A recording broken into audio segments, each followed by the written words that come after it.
Amar a Dios también se traduce en amar a otros. El deseo de Cristo siempre fue que seamos uno como Él y el Padre son uno, en una sola mente, corazón y espíritu.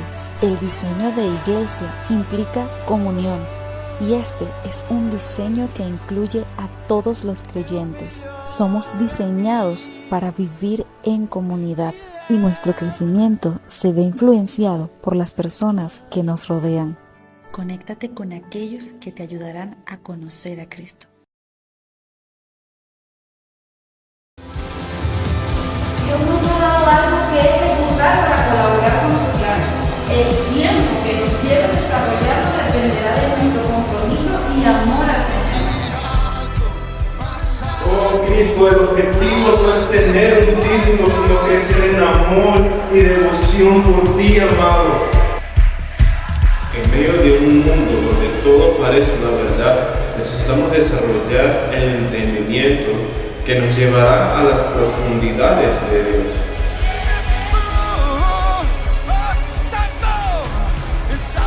Dios es un Dios santo y su santidad es un imán que atrae a aquellos que son fieles y lo aman. Eso quiere decir que mientras más fervoroso, apasionado y consciente es nuestro amor por Él, mayor será nuestro compromiso de santidad y fidelidad. Debemos pensar cuáles son nuestras razones para conocerlo y seguirlo, porque esto define nuestra efectividad o frustración.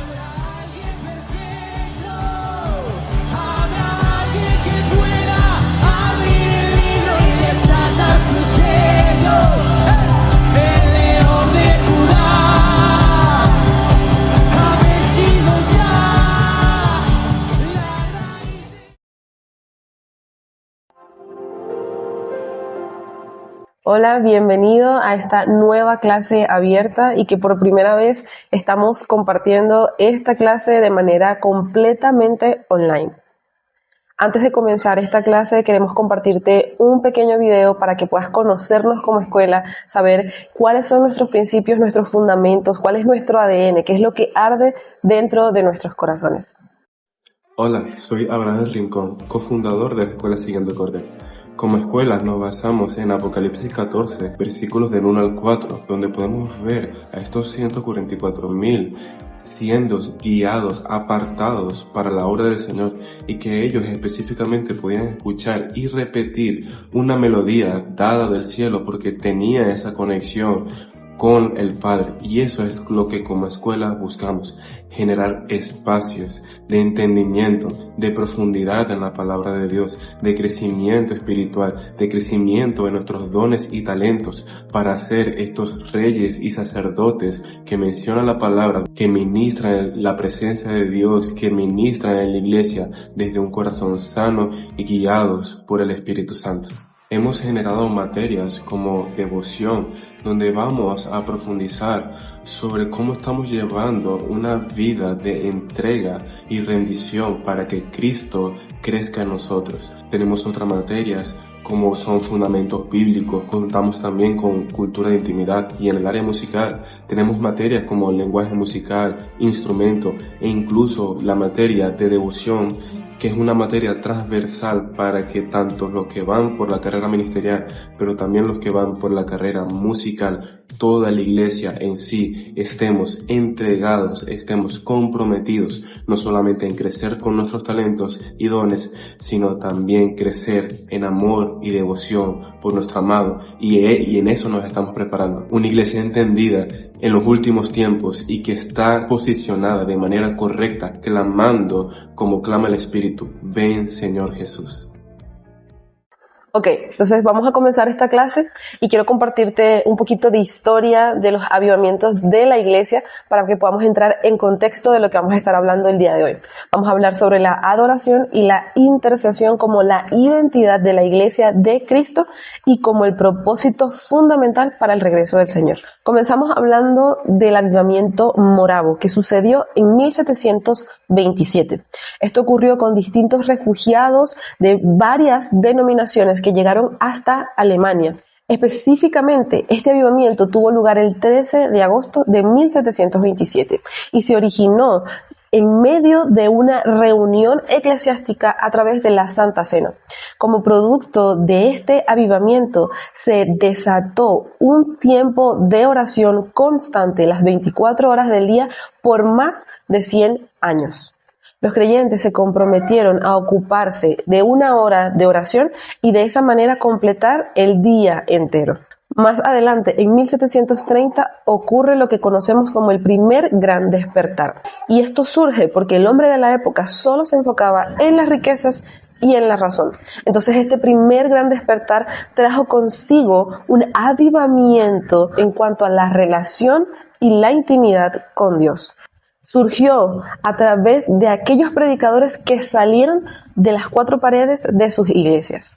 En 1790 ocurre el segundo gran despertar y ocurre en Estados Unidos, trayendo consigo un reavivamiento en cuanto a la relación y la intimidad con Dios a través de estrategias al aire libre, reuniones al aire libre por parte de los predicadores de la época. Luego, en California, Los Ángeles, en la calle Azusa, en 1906, ocurre el gran avivamiento pentecostal de la época, caracterizado por un mover sobrenatural de la relación con Dios. Finalmente, ya en nuestra época, en el año 2023, ocurre el avivamiento en la Universidad de Asbury, en Kentucky, Estados Unidos.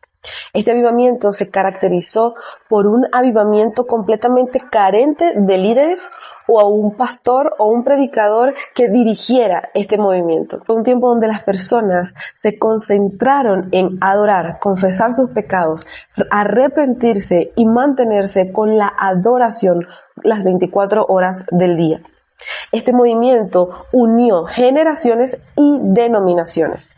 Ahora, entendiendo esto, vamos a introducirnos profundamente en la clase de hoy y vamos a hablar de cuál es o cuál debe ser nuestra identidad como casa de oración. Para esto es muy importante reconocer que no existe una iglesia local sin funcionar como casa de oración y a su vez no existe una casa de oración sin la iglesia local. Esto es porque fuimos diseñados por Dios para funcionar alrededor de su presencia.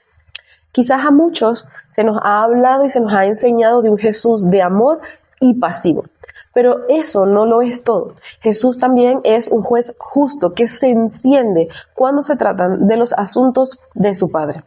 Jesús nos muestra cuál es el propósito de una casa de oración y voy a leerte el versículo de Mateo 21:12. Dice lo siguiente: Jesús entró en el área del templo y comenzó a echar a todos los que estaban comprando y vendiendo ahí.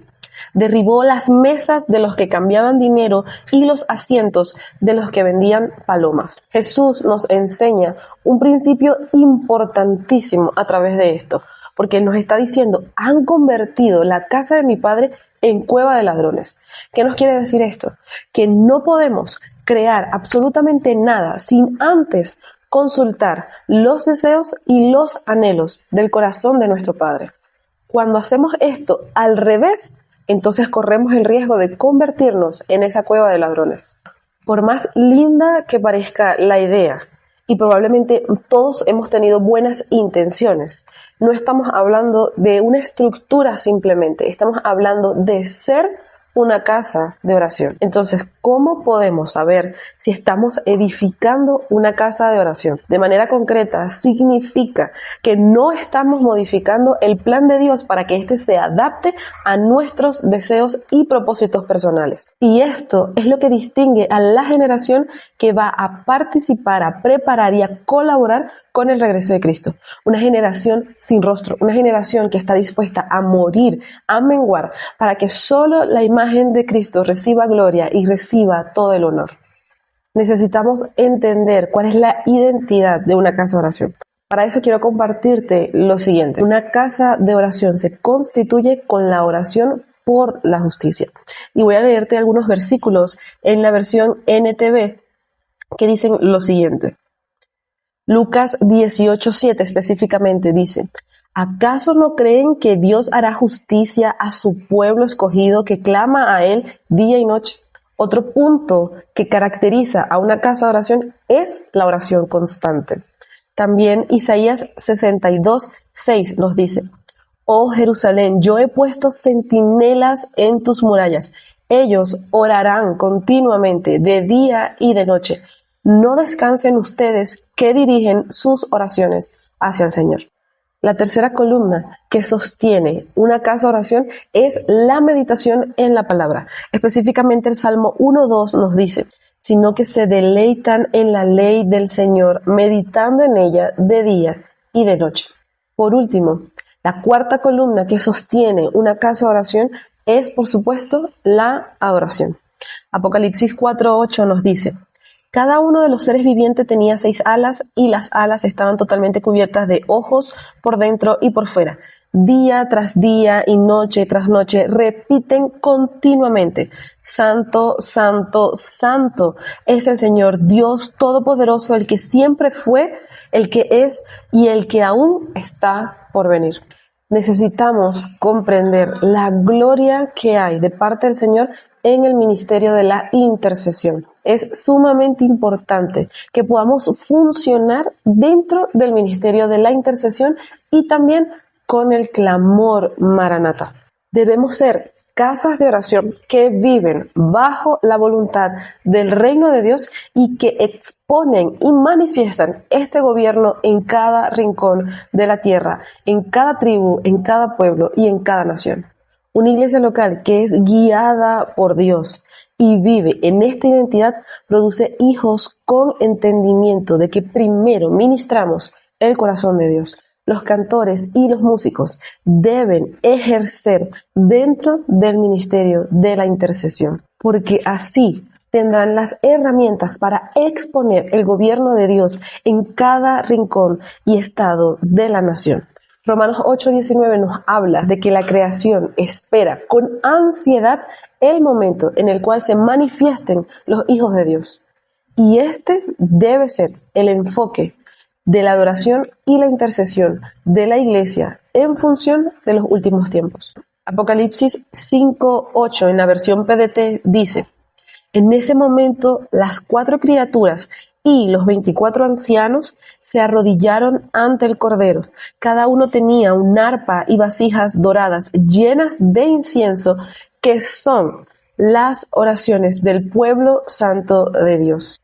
Apocalipsis 5 nos habla de que estas copas están llenas de las oraciones de los santos y que estas oraciones forman parte de la dinámica en la cual Jesús toma el rollo previo a su regreso. Quiere decir que las oraciones del pueblo santo de Dios forman parte central para hacer sonar las trompetas antes del regreso del Señor. Nuestras oraciones forman parte crucial en torno al regreso de Cristo y también en cuanto al mayor avivamiento que vendrá sobre la tierra junto con los juicios de Dios. Esto es porque la oración trae consigo como fruto el avivamiento. Vemos más adelante en Apocalipsis 8:4, dice, el humo del incienso mezclado con las oraciones del pueblo santo de Dios subió hasta la presencia de Dios desde el altar donde el ángel lo había derramado. Este mover de adoración e intercesión consiste en el clamor de Cristo y el Espíritu Santo más la alabanza y las oraciones de los santos de Dios. Sin embargo, quiero hacerte una pregunta. ¿Qué es lo que tienes en mente cuando oras y pides por un avivamiento? Porque nuestra falta de visión con respecto a esto también exhibe nuestra falta de entendimiento con respecto al corazón de Dios y su deseo de regresar y habitar en nosotros. El avivamiento que nos describe la palabra, que es el avivamiento que está por venir en los últimos tiempos, va mucho más allá de solo buenas reuniones, buena música y personas siendo salvadas, aunque esto realmente es algo muy bueno.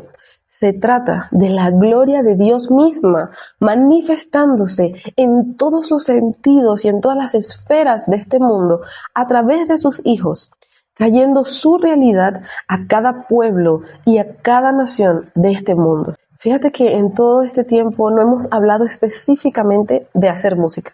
Sin embargo, la iglesia de los últimos tiempos que se mantiene en su identidad como casa de oración es una iglesia que genera música para equipar y para preparar a los santos en cuanto al regreso del Señor. Necesitamos desarrollar canciones completamente bíblicas que hablen del regreso de Cristo, canciones que apunten al Señor y que nos permitan entender, conocer a aquel que está por venir. Finalmente, voy a leer Apocalipsis 22:17. El Espíritu y la esposa dicen, ven. Y todos los que oyen esto digan, ven. Todos los que tienen sed, vengan. Todo aquel que quiera, beba gratuitamente del agua de la vida. Y cito un fragmento del libro Enséñanos a orar de Corey Russell. Estamos en el comienzo de esta revelación que llega a la iglesia, pero esto solo va a aumentar. En este momento, el clamor para que Jesús venga es solo un susurro, pero se convertirá en un rugido antes de su regreso. Oremos. Señor, damos gracias por tu palabra y por tu revelación, y damos gracias porque tú tienes un clamor constante ante el trono de Dios, y es regresar y unir cielo y tierra. Señor Jesús, queremos colaborar como una novia madura y justa y pura que participa de los planes eternos de Dios, que está presente y que está dispuesta a derramarse y a entregarse completamente para que tus deseos, tus propósitos, tus planes sean establecidos. Aquí estamos, Señor, y queremos que nuestra devoción sea incrementada para ejercer dentro del ministerio de la intercesión y desarrollar cantos, desarrollar música y desarrollar oraciones proféticas que estremezcan la tierra para manifestar tu gobierno y tu reino, y que este pueblo, esta nación y que cada rincón de la tierra donde un hijo tuyo esté, pueda experimentar y pueda ver la gloria venidera de Cristo y todos sus santos. Te damos gloria y te damos honra por este tiempo. Permítenos pasar del conocimiento a la realidad, que esto permee nuestros corazones y que esto sea real en nuestras vidas. En el nombre de Jesús. Amén. Nos vemos en una próxima clase. Gracias por conectarte.